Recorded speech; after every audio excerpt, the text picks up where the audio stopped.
أي تقريبا 4 و5 أمتار مع حسين الراقد.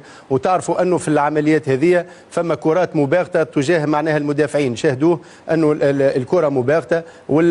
صحيح حسين الراقد يلعب معناها يمس الكرة بيديه، لكنه هنا معناها للحماية.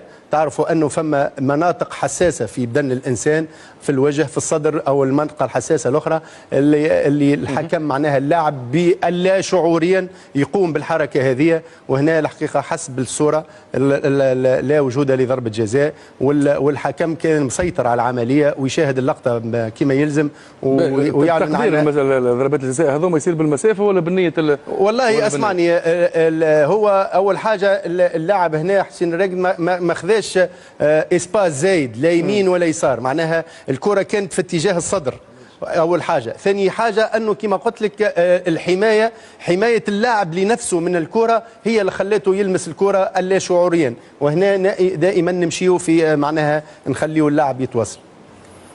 اللقطة السادسة وين انت؟ والله ساعة تخت في مخي ما